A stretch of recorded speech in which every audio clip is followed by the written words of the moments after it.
And welcome to March Madness. The Women's Summit League semifinals tipped off this afternoon at the Premier Center. In the noon game, it was the regular season league champion South Dakota State Jackrabbits against Oral Roberts. Maya Selland with a steal gets it ahead to Macy Miller. 2 of her 18 points. She's 12 shy of the career tournament scoring record, and she had a lot of fans cheering for her today. A few minutes later, it's going to be Tagan Larson with 7 of 7 from the floor. She had 15 points. Jack's up by 5. They start pulling away here for AJ. Tylee Irwin from the wing barely moved the net. 23-12 State after a quarter. Second quarter, they pretty much blow it open. It's going to be Maya Selland inside off the glass. She had 13.7 rebounds.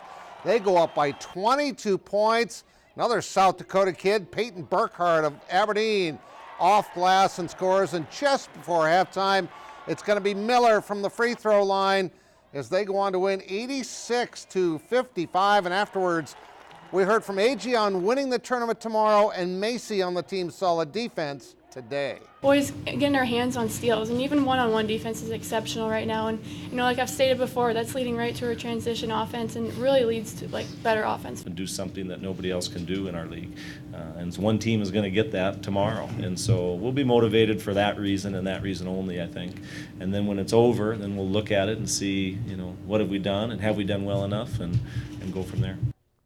So again, your final score, 86-55. Macy Miller with 18. She needs 12 tomorrow to, I think, either tie or break. I'm not sure which it is, the all-time scoring record in the Summit League tournament. Larson with 15. She's been great. Selland had a great game overall. She had 7 rebounds, not 87. Jack's now 25 and 6. Your team would have to play pretty bad to get that many rebounds. Back to the Premier Center for the second game of the day. 25th ranked USD against North Dakota. And early in the game, it was Kira Duffy going coast to coast. She had 17 points and 6 rebounds. And it looked like they were going to run away and hide because it took 7 minutes for North Dakota to even score a point. Allison Arns, who had 17 points and 8 rebounds. Nice little reverse under the hoop. It was 10-0. That was a 3-point play. However, North Dakota made a nice comeback. This is Lexi Clabo with 2 of her 12. Actually, she got fouled as well. They cut it to 29-27, but they get no closer. Monica Arns takes the strong move to the basket, gets 2, plus the foul. USD is up 7 at halftime, and they would roll in the third quarter, outscoring them 26-11. Taylor Frederick only played 18 minutes and had 15 points.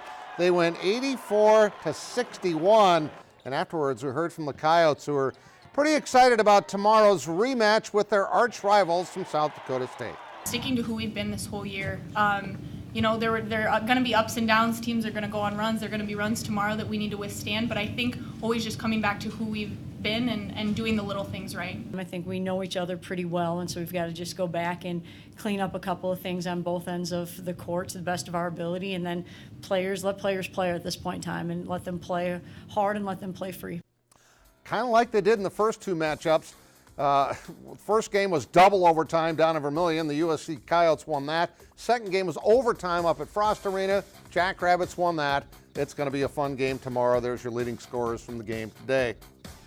The AA state basketball tournament starts Thursday in Rapid City, and Lincoln star Jaros is happy to be there after nearly seeing his senior year end early. Zach Borg has more on our Carl's TV and Appliance Athlete of the Week. Like many in South Dakota, Jared Jaros comes from a basketball family with older brothers Adam and Ty previously playing at Lincoln. Back 6'2", senior number 13, Jared Jaros. There's one thing that makes his lineage unique. My great-grandpa played in the NBA for the Minneapolis Lakers.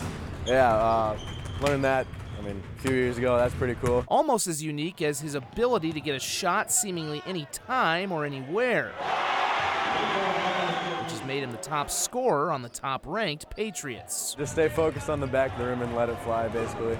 So he's got to that point now where, if they're going to try to take some threes away from him, he's learned how to attack the basket a little bit. So he's kind of made himself a little multi-dimensional type player.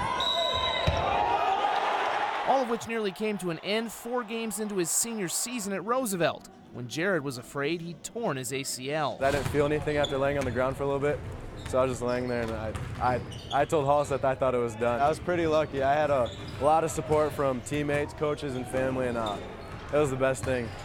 Definitely a good break. Well, he doesn't like to be off the floor, so I'm glad we did not have to find out how he was going to handle this. The teams Jaros faces at the state tournament this week might feel differently.